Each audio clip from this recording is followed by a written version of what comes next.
तो ये करीब 7 से 8 हज़ार के करीब मेहमानों को न्योता दिया गया है जो आज इस ऐतिहासिक पल के गवाह बनने जा रहे हैं। ये तस्वीर आप और देख सकते हैं यहाँ पर पंकजा मुंडे आती हुई, हालांकि चुनाव में वो जीत दर्ज नहीं कर पाए। पूर्व राष्ट्रपति रामनाथ कोविंद अपनी पत्नी और परिवार के साथ पहुंच गए हैं। और जैसा हमने जिक्र भी किया था कि जब प्रधानमंत्री राष्ट्रपति के पास सरकार बनाने का न्योता देने के लिए जा रहे थे तो 3 विभूतियों से वो मुलाकात करने गए थे। लालकृष्ण आडवाणी से उन्होंने मुलाकात की, मुरली मनोहर जोशी से उन्होंने मुलाकात की और उसके साथ ही साथ राष्ट्रपति पूर्व रामनाथ कोविंद से मुलाकात की। और रामनाथ कोविंद देखिए ये संस्कृति, ये सभ्यता, ये खुद हाथ जोड़कर प्रणाम करते हुए जो साधु संत समाज है उनका अभिवादन करते हुए, उनसे आशीर्वाद लेते हुए, और यहाँ तमाम जो साधु संत मौजूद हैं उन्होंने भी प्रणाम करते हुए उनका रामनाथ कोविंद का इस्तकबाल किया, उनका स्वागत किया। ये बता दें आपको 7 से 8 हज़ार के करीब यहाँ पर मेहमान आए हुए, लगातार आने का सिलसिला जारी है। ज़्यादा वक्त अब नहीं बचा है, 7:15 वो वक्त है जब प्रधानमंत्री नरेंद्र मोदी तीसरी बार शपथ लेने जा रहे हैं और बस अब करीब 25-26 मिनट का वक्त बचा है। ये देखिए एक और खास मेहमान रजनीकांत भी यहाँ पर आ चुके हैं। साउथ के जाने माने कलाकार, राजनीतिज्ञ रजनीकांत भी यहाँ पर आ चुके हैं। इससे पहले हमने शाहरुख खान को भी देखा। पवन ने बहुत अच्छा प्रदर्शन किया। हाँ। कहते हैं कि रजनीकांत के भतीजे हैं शायद। नहीं, बिल्कुल, मैं आपको बताता हूँ, वो दरअसल उनका रजनीकांत का ताल्लुक तमिलनाडु से पड़ता है। और इधर आंध्र प्रदेश की बात करें, पवन कल्याण जो जीत कर आए हैं वो चिरंजीवी के हाँ बिल्कुल, चिरंजीवी के वो छोटे भाई हैं, चिरंजीवी के छोटे भाई हैं। उनका पूरा परिवार है। अल्लू अर्जुन की भी बात करें, ये एक बड़ा परिवार है। अल्लू अर्जुन भी उन्हीं के परिवार के हिस्सा है, चिरंजीवी भी। हाँ, में जिस तरीके से एक सुपरस्टार के तौर पर चाहे चिरंजीवी की बात करें, रजनीकांत की बात करें, जो लोगों के बीच में पकड़ है, जिस तरीके से लोग पसंद करते हैं, वो वाकई जेपी नड्डा पहुंच चुके हैं। और ये जो तस्वीरें आ रही है संसद की गठन के बाद, और जिस तरीके से ये राष्ट्रपति भवन का फोरकोर्ट है जहां पर आज भव्य समारोह आयोजित हो रहा है, लगातार साधु संतों के पहुंचने का सिलसिला भी जारी है। पंकज हमारे साथ बने हुए। पंकज जी, मल्लिकार्जुन खड़गे साहब भी आ रहे हैं, उनको भी न्योता दिया गया है? जी हाँ, जो जानकारी मुझे है वो भी डेफिनेटली शपथ ग्रहण समारोह में पहुंच रहे हैं। अच्छा, और ये मेरे को एक बात याद आ रही है, जब एक प्रेस कॉन्फ्रेंस की गई थी तो मल्लिकार्जुन खड़गे की तरफ से, राहुल गांधी की तरफ से कहा गया था कि जो साथी, जो सहयोगी आना चाहें हमारे साथ, जो जीत कर आए हैं, उनका स्वागत है। किसी ने फोन किया आने के लिए? नहीं, कहाँ आने के लिए? जो पार्टी में बहुत सारे लोग इंडिया गठबंधन में आने के लिए, इंडिया गठबंधन में आने। हाँ, नहीं, मैं उसी के कह रहा हूँ, इंडिया गठबंधन में बहुत सारे लोग आने के लिए लगातार सपोर्ट कर रहे हैं। अभी आप लोगों ने देखा होगा कि विशाल पाटिल हैं, उन्होंने समर्थन दिया, और भी लगातार लोग सपोर्ट में। और अभी तो अगर मैं कहूँ तो शुरुआत है, देखते जाइए। आज अजीत पवार का स्टेटमेंट आया और भी बहुत सारे लोगों का स्टेटमेंट आया है। तो देश की प्रगति के लिए, विकास के लिए जो साथ आना चाहिए, उन सबका स्वागत है। अच्छा, चलिए मैं दूर नहीं जाता। राजस्थान के हनुमान बेनीवाल और राजकुमार राउत दोनों ही इंडिया गठबंधन के ही हैं अभी आज की तारीख में, इस वक्त। बिल्कुल इंडिया गठबंधन के हैं। और आपको शायद पता होगा रविंदर जी, कल ही उनकी मुलाकात हमारे आलाकमान से हुई है, मल्लिकार्जुन खड़गे जी से हुई है, केसी वेणुगोपाल जी से हुई है। कुछ छोटी मोटी अगर कोई बात भी है तो वो बैठ के उन लोगों ने बात कर ली है। कहीं ना कहीं कोई ना कोई मिसअंडरस्टैंडिंग जरूर रही होगी, तो मुझे लगता है कि सब ठीक है, ऑल इज वेल। अच्छी बात है कि आपने मिसअंडरस्टैंडिंग भी मानी और ये आश्वस्त भी किया कि ऑल इज वेल है। आपने यहाँ पर इशारा किया कि एनसीपी को लेकर एनडीए में ठीक नहीं है। तो एक टिप्पणी यहाँ पर जल्दी से हम लेना चाहेंगे लक्ष्मीकांत जी से। लक्ष्मीकांत जी, एनसीपी से कोई नहीं बन रहा है मंत्री? देखिए, ताज़ा घटनाक्रम में आप सबको पता है कि समय कौन मंत्री बन रहे हैं। 59 मंत्रियों के नाम आ गए हैं, सबकी सूची सबके सामने है। मुझे इसमें कुछ कहने की शायद आवश्यकता नहीं है कि एनसीपी कौन मंत्री बन रहा है, कौन मंत्री नहीं बन रहा है। जो सूची है वो आपके सामने है।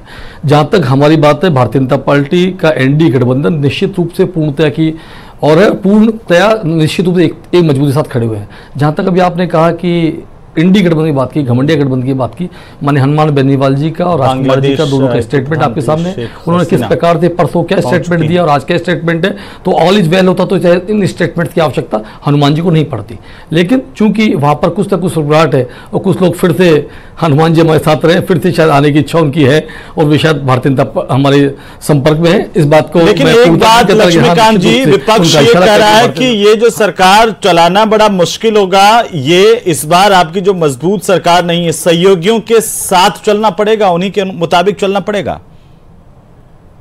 इस देश के अंदर माननीय अटल बिहारी वाजपेयी जी की सरकार को सबने देखा है, जब 72 घटक दलों को साथ लेकर भारतीय जनता पार्टी के माननीय अटल बिहारी जी वाजपेयी पूरे 5 साल तक प्रधानमंत्री रहे।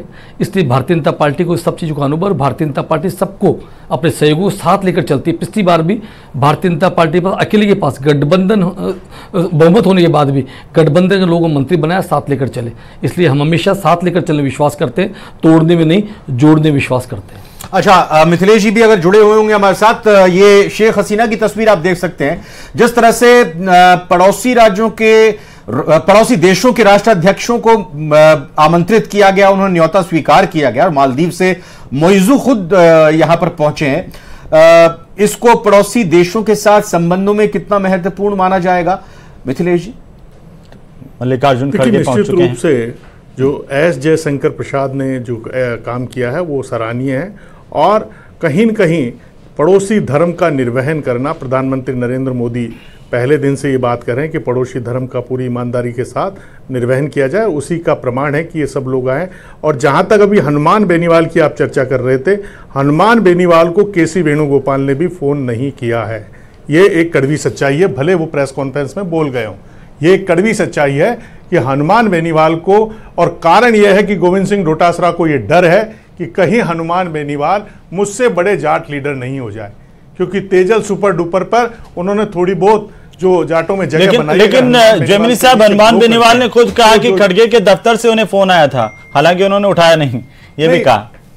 देखिए वो बाद में कहा, लेकिन ईमानदारी की बात है कि केसी वेणुगोपाल से उनकी कोई बात नहीं हुई जी। ये उन्होंने खुद ने मेरे से बात करने में स्वीकार किया कि मेरे पास कोई फोन नहीं आया, और इसमें सारी साजिश जो है वो सचिन पायलट और गोविंद सिंह डोटासरा की है, क्योंकि दोनों प्रचार करने भी नहीं गए थे, जबकि परबतसर में लगभग 50,000 गुजर वोट है और सचिन पायलट बड़े गुजर नेता, ये स्थापित गुजर नेता, वो स्थापित है।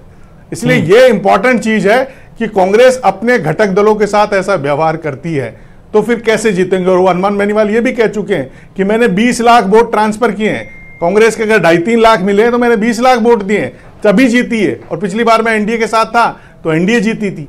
तो कहीं न कहीं अब कांग्रेस में कॉन्फ्लिक्ट शुरू हो गया है कि हरीश चौधरी, गोविंद सिंह डोटासरा और हनुमान बेनीवाल में से कौन बड़ा जाट ये अंदर की कुछ बातें आप बता रहे हैं, थोड़ा इस पर भी रोशनी डालिए मिथिलेश जी, थोड़ा इस पर भी रोशनी डालिए कि राजकुमार रौत को ट्वीट करके, सोशल मीडिया पर पोस्ट करके ये क्यों कहना पड़ा कि सब अफवाहें हैं, मैं तो एनडीए का ही हिस्सा हूं, रहूंगा, इंडिया गठबंधन का हिस्सा हूं, रहूंगा इंडिया।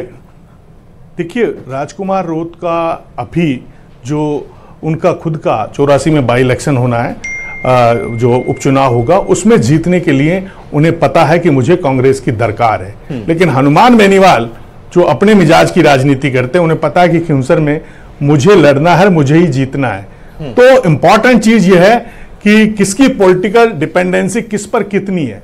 उन्हें पता है कि मैंने महेंद्रजीत मालवीय को हराया है, तो उसमें कांग्रेस का रोल है, भले कांग्रेस उनके गले जाके पड़ी हो, अरविंद सिंह डामोर रिटायर नहीं हुए हो, तो कहीं न कहीं राजकुमार रौत का कहीं न कहीं पॉलिटिकल इंटरेस्ट है उसमें।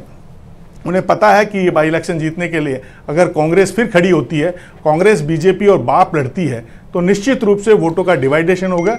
तो 84 सीट पर कहीं न कहीं कोई पॉलिटिकल प्रॉब्लम क्रिएट नहीं हो जाए। लेकिन खिंसर में अगर कांग्रेस, बीजेपी और आरएलपी लड़ती है तो उनको सीधा सीधा बेनिफिट है, क्योंकि वोट डिवाइड होंगे तो वो चुनाव जीत सकते हैं। तो ये जो पॉलिटिकल लीडर होते हैं वो अपने इंडिविजुअल जो बेनिफिट और लॉसेज होते हैं उन पर बहुत स्टडी करके फिर स्टेटमेंट जारी करते हैं। तो राजकुमार रौत का ये स्टेटमेंट के पीछे ये पॉलिसी है, और उन्हें लग रहा है कि मैंने अभी विधानसभा का भी चुनाव जीता है कांग्रेस के समर्थन से, तो मैं क्यों पंगा लूं, मेरी पार्टी। और उन्होंने एक बड़ी मांग रखी है कि अलग से आदिवासी प्रदेश बनाना है, वो अपने आप को एक बड़े लीडर के रूप में एस्टेब्लिश करने जा रहे हैं। तो उन्हें लग रहा है, तो ये भी कह रहे हैं कि हाँ, मैं पार्लियामेंट में उठाऊंगा, भील प्रदेश की मांग रखूंगा। बिल्कुल बिल्कुल वो भील प्रदेश की मांग को उठाकर कहीं न कहीं गुजरात, मध्य प्रदेश और राजस्थान तीनों में अपनी लीडरशिप क्रिएट करना चाहते हैं। मतलब और बड़े नेता के तौर पर आगे आना चाह रहे हैं। भी कहा था, बिल्कुल रविंद्र सिंह बाटी ने भी चुनाव में कहा था कि मैं सारे राजपूतों का करूंगा, लेकिन एक बीजेपी ने अच्छा काम किया कि रूपाला को मंत्रिमंडल में नहीं लिया, जिससे जो राजपूत कम्युनिटी कहीं न कहीं उनके बयान से नाराज हुई थी, उस जख्मों पर थोड़ा घाव लगा। तो कहीं न कहीं इस बार जो मंत्रिमंडल बनाया गया है बहुत बैलेंसिंग फॉर्मेट में क्रिएट किया गया है, लेकिन अब काम करने की बहुत जरूरत है, क्योंकि राजस्थान में जिस तरीके से आज मुख्यमंत्री भजनलाल ने पानी के मामले में यमुना जल समझौते में जो राहुल कस्वा जिसकी ईंट निकलने से बीजेपी की जो 25 सीट जीतने की इमारत थी वो भरभरा कर गिरी, वो यमुना जल समझौते पर आज उन्होंने हरियाणा भवन में जाकर जिस अंदाज में नायब सैनी से चर्चा की, वो एक सुखद पहलू है। इससे पहले जल जीवन मिशन की समीक्षा की, तो वो जो मेजर राजस्थान की वाटर डेफिशिएंसी है उस प्रॉब्लम को सॉल्व करने के लिए लगे हुए हैं। तो कहीं न कहीं अब पॉलिटिकल कॉन्फ्लिक्ट बीजेपी में भी कई गुट हैं, उनको कैसे वो मैनेज करते हैं। वसुंधरा राजे जब उनका बेटा मंत्री नहीं बनता है उसके बाद क्या बिहेव रहता है, उनके समर्थकों को कि ज्योति मिर्धा चुनाव हार गई लेकिन किसान आयोग के सीआर चौधरी चुनाव अपना किसान आयोग का पद ज्वाइन कर रहे हैं। तो ये तमाम चीज़ों पर बीजेपी के आंतरिक रूप से मंथन होगा। और कहीं न कहीं जो राजेंद्र राठौड़ ने एक नारा दिया था चित्तौड़गढ़ में कि सीपी जोशी लक्की है, लाल बत्ती पक्की है, तो राजेंद्र राठौड़ का हर नारा उल्टा पड़ा है, चाहे चूरू हो चाहे चित्तौड़गढ़ हो।